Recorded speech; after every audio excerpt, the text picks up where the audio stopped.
Salut les poups, on se retrouve dans cette deuxième vidéo.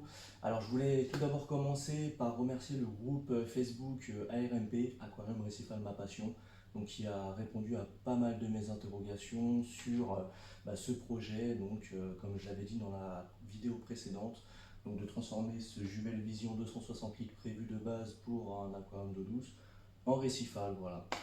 Donc nous allons voir tout de suite la vidéo du vidage du bac, puisqu'il était en eau douce juste avant.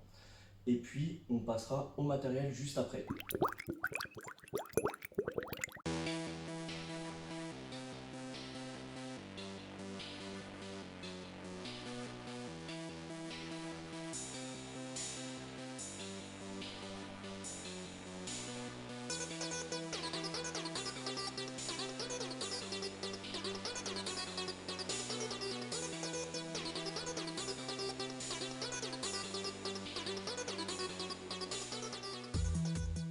Voilà, on se retrouve ensemble pour la présentation du matériel, donc de cette première commande reçue du site Zoanthus. Très bon site d'ailleurs, hein, je recommande, la livraison était très rapide, les emballages nickel, de toute façon rien à redire. Une deuxième commande arrivera la semaine prochaine du site achat-aquarium.com où arrivera donc les pierres inertes, dont je parlerai donc un peu plus tard. Donc pour commencer, il y aura tout simplement la première étape, l'installation du fond, donc un fond bleu que vous verrez donc une fois installé. Ce fond bleu sera fixé avec du fixol, donc colle exprès pour fixer les fonds d'aquarium, que j'avais déjà utilisé pour fixer mon fond d'aquarium actuel quand mon bac était en eau douce. Donc très bonne colle.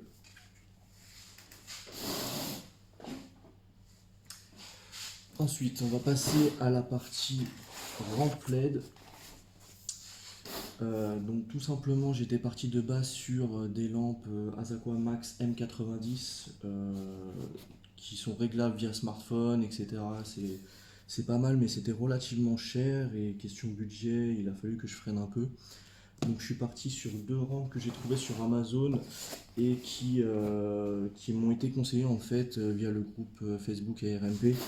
De par son prix et en fait de sa qualité, tout simplement, puisque chaque rampe ça c'est des rampes de 150 watts, donc a une valeur pièce de 160 euros, donc ce qui est raisonnable. Donc pour deux rampes LED, voilà, on s'en tire pour un peu plus de 300 euros, sachant que la Asaqua Max M90 était au mieux à 720 euros. Voilà. Donc, je vais vous la montrer.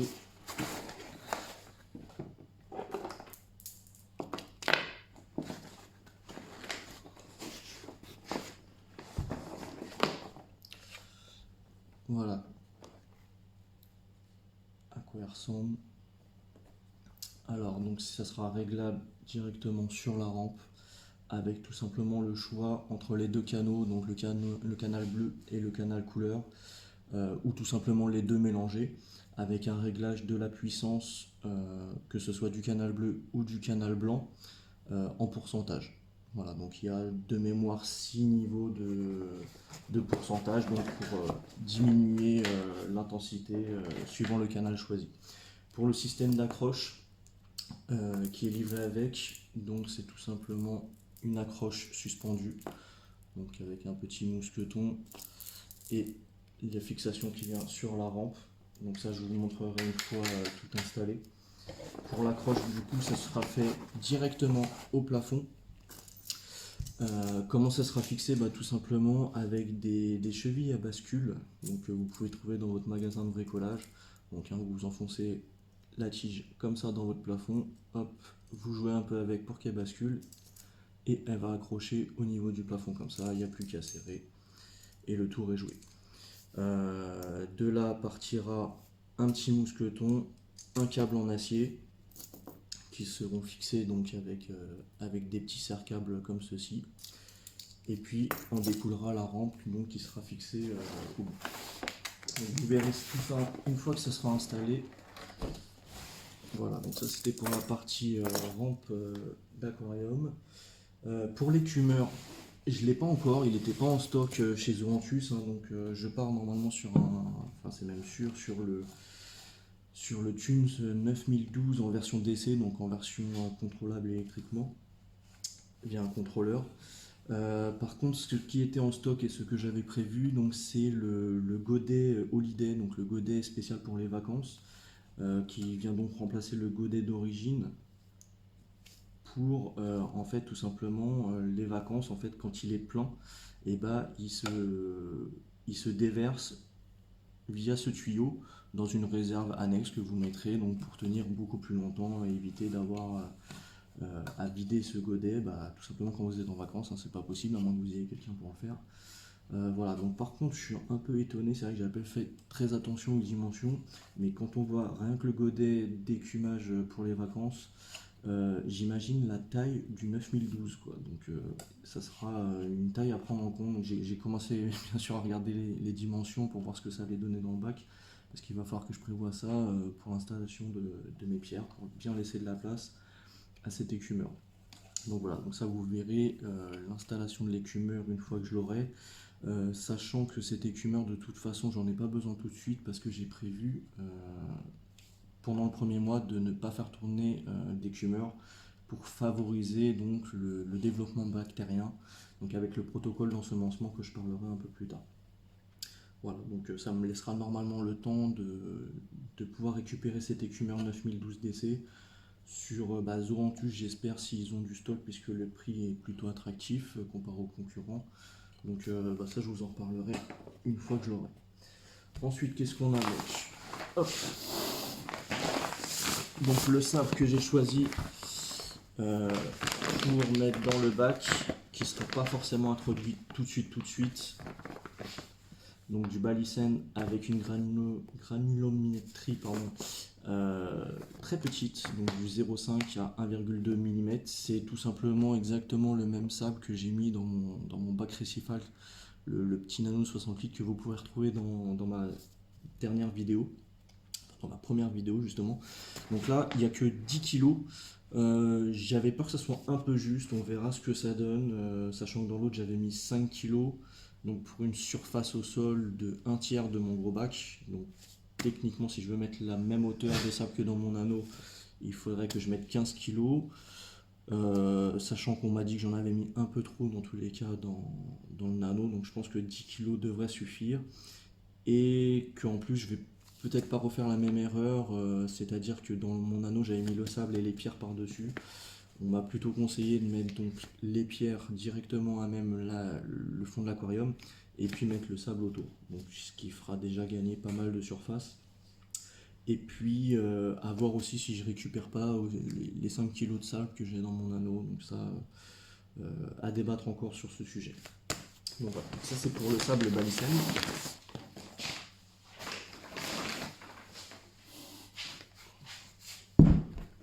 Pour le sel, donc j'ai reçu le seau de 22 kg de chez Aquaforest, le Sea Salt, qui est donc le sel basique. Donc voilà, où c'est précisé juste pour les poissons ou alors des coraux légers, donc typiquement des coraux mous. Donc 22 kg, sachant que dans tous les cas, au démarrage, une fois que j'aurai mis les 260 litres d'eau osmosée, il y a environ 10 kg de sel donc, qui vont partir de ces 22 kg, et puis comme ça me fait de la marge pour les prochains changements d'eau. Voilà.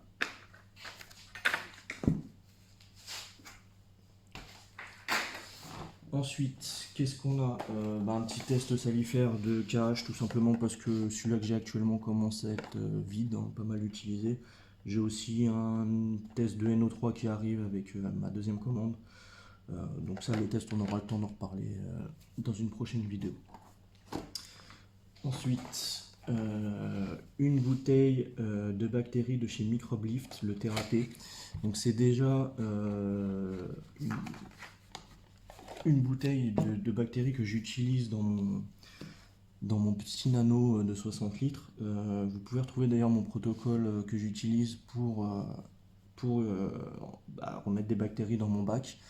Sachant que là j'ai pris la version grosse bouteille, hein, tout simplement pour tenir plus longtemps, et vu que c'est un nouveau démarrage de bac avec des pierres mortes en plus, donc il y aura pas mal de quantités qui vont être intégrées. Donc là elle est toute neuve, elle n'est pas encore ouverte, mais une fois qu'elle est ouverte, il faut bien penser à la laisser au frigo.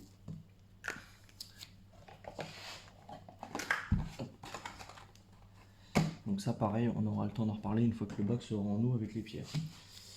Alors au niveau du brassage, donc je suis parti sur deux pompes de brassage de chez Coralbox, donc la QPS 9, donc deux pompes que vous retrouvez ici. Donc elles sont plutôt grosses, ça a l'air plutôt bien fini. Je les ai testées rapidement dans l'évier, alors ça fait un petit peu de bruit, mais je pense que c'est plus les vibrations de l'évier. Bon, c'est quand je la poussais également au maximum, donc elle est pilotable via le petit contrôleur qui est fourni avec.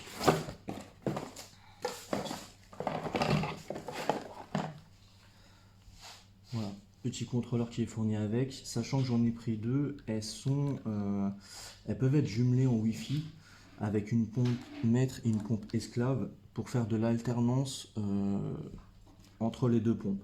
Alors je suis un peu déçu à ce niveau là parce que justement je m'attendais que le réglage était un peu plus fin, dans le sens où j'avais prévu de justement mettre ces pompes en mode maître et en mode esclave, et je pensais pouvoir faire une alternance de ces deux pompes en mettant une par exemple pendant 6 heures, une autre pendant 6 heures, et en alternance comme ça, pour faire les mouvements donc de marée. Et puis c'est tout simplement le temps qu'on m'a conseillé sur divers forums et groupes Facebook pour l'alternance de ces pompes, donc pour faire bien circuler l'eau dans le bac dans les deux sens.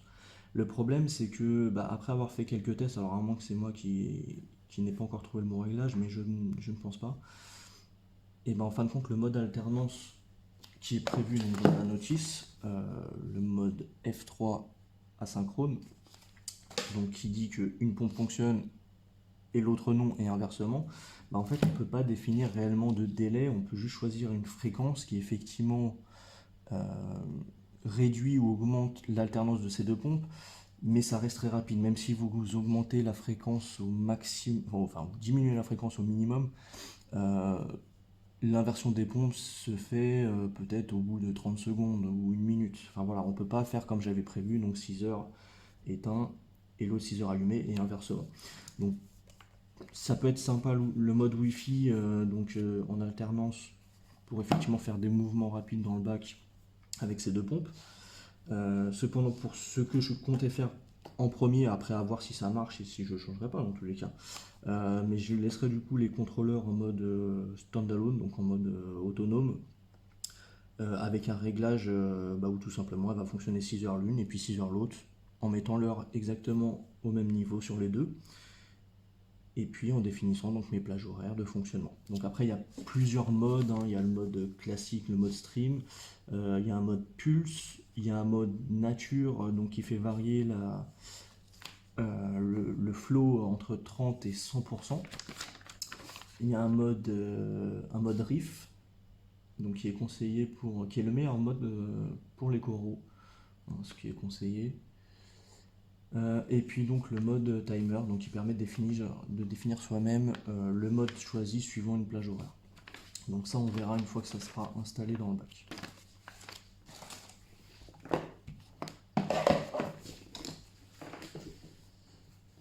Ensuite, qu'est-ce qu'il nous reste? Il nous reste l'osmolateur. Alors l'osmolateur, j'étais pas du tout parti sur ce modèle là, et puis je suis tombé dessus par hasard sur le site Zoanthus.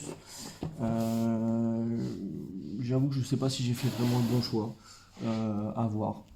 Je vais vous dire ça pourquoi, parce que déjà mon bac n'a pas de décante, donc le système prévu dans cet osmolateur est plus prévu en mode décante, comme beaucoup d'ailleurs, puisqu'en général en aquarium récifal on met une décante, donc ce qui ne sera pas mon cas.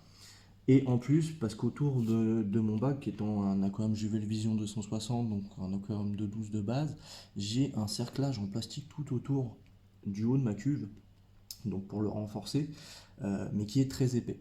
Donc pour fixer des accroches entre l'arrière du bac et l'intérieur du bac, j'ai une épaisseur assez conséquente. Donc j'ai fait quelques tests, ça va le faire, mais il y aura peut-être quelques modifs à apporter pour que ça soit au mieux installé. Donc comment il se présente? On a tout simplement le contrôleur qui est là et on va venir plugger dessus les différents capteurs fournis avec. Donc on a en premier lieu la canne qui sera dans l'eau, donc qui est réglable en hauteur. Alors justement, comme je le disais, vu mon bac, il faut que je sois vraiment au minimum pour que mon niveau d'eau soit correct. Et en plus, voilà, c'est cette épaisseur là, l'épaisseur qui est prévue pour reposer sur le haut de la vitre, n'est pas très large. Ça passe tout juste, et encore c'est sur les côtés de ma vitre et non à l'arrière. Donc ça on verra une fois que ça sera installé, mais voilà, c'est pas le top du système que j'aurais dû acheter. Donc après, comment ça marche? Il y a deux capteurs sur celui-là, donc un capteur de niveau d'eau, donc qui est le premier, tout simplement. On place le capteur dans l'eau et il faut qu'il soit quasiment en fait tout le temps en haut. S'il commence à descendre, donc ça veut dire que le niveau d'eau est descendu, et là ça va enclencher la pompe donc pour remettre l'eau dans le bac. Si malgré tout ce capteur ne fonctionne plus, il y a un capteur de sécurité pour éviter le débordement, parce que forcément si ce capteur là ne fonctionne plus, il va remettre l'eau donc de ma réserve osmosée jusqu'à temps que j'en ai plus, et ça va faire déborder mon bac. Donc c'est pour ça qu'il y a un deuxième capteur de sécurité, et donc si l'eau atteint ce capteur là, ça coupe instantanément le système. Donc ça c'est la partie immergée dans le bac. Ensuite on a pour la réserve d'eau osmosée, donc à mettre dans la réserve d'eau osmosée, donc la petite pompe qui viendra remettre l'eau de la partie de la cuve d'eau osmosée vers le bac, donc pour faire le remplissage, donc via le tuyau qui est fourni avec, donc petite pompe. Et il y a également un capteur à mettre dans la cuve de réserve d'eau osmosée, qui coupe également le système si jamais il n'y a plus d'eau dans la cuve d'eau osmosée. Donc tout simplement, hein, si le capteur doit toujours flotter en l'air, et si l'eau descend, donc la petite mousse va descendre, va taper le capteur et va bloquer le système, donc pour éviter de faire tourner la pompe à vide, puisque s'il n'y a pas d'eau, c'est pas bon pour la pompe. Et il y a une alarme aussi qui va retentir sur le système avec des petits voyants, enfin un voyant rouge aussi pour dire qu'il y a un problème. Alors j'ai fait le test, l'alarme est vraiment forte. Je pense pas qu'on puisse la désactiver, donc de toute façon c'est le but d'une alarme, mais bon, faut pas que ça arrive en pleine nuit, quoi, grosso modo.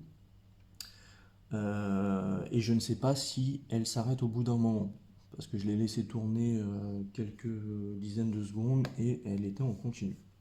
Donc à voir une fois que le système sera tout en place. Donc voilà, donc on a fait le tour de tout ça. Et puis on va maintenant installer donc les fixations au plafond pour mettre la rampe, installer tout le matériel reçu, et on attendra donc la prochaine commande pour le montage des pierres. Allez, à une prochaine vidéo.